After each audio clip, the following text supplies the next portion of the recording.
lebih mudah seekor unta untuk masuk ke dalam lubang jarum daripada orang kaya masuk ke dalam kerajaan Allah.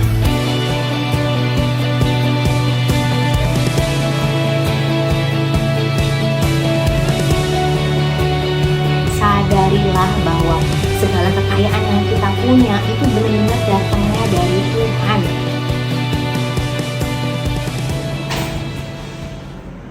Tahu nggak? Ada binatang namanya unta. Unta itu punya cadangan makanan dan minuman di dalam punuknya. Nah, unta itu selalu nurut sama tuannya sekalipun dia harus bawa beban yang sangat berat.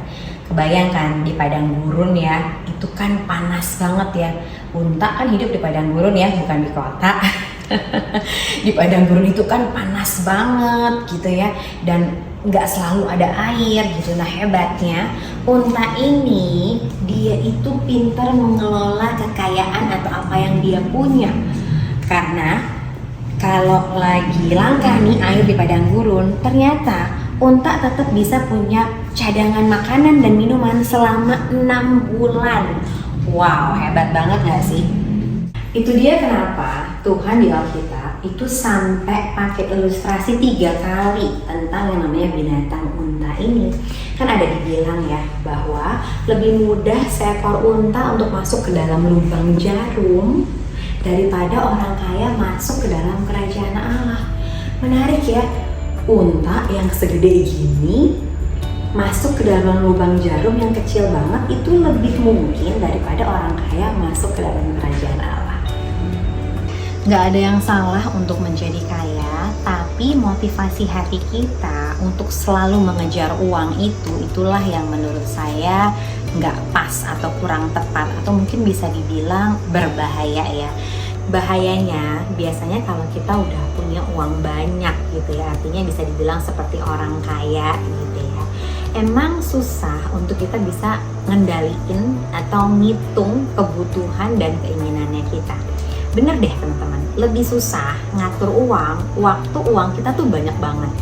Ya, waktu kayaknya tuh kebutuhan utama sudah terpenuhi, terus masih ada sisa nih untuk kita bisa beli apa aja yang kita mau.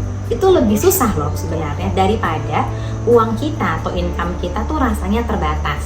Karena percayalah, waktu kita merasa bahwa kekayaan atau uang itu adalah menjadi satu-satunya pegangan yang kita kejar, yang bisa menjamin hidup kita satu-satunya, seringkali kita bisa melupakan Tuhan. Padahal kalau kita mau flashback lagi ya, kita terima kekayaan segitu banyak tuh dari siapa sih? Sebenarnya dari Tuhan.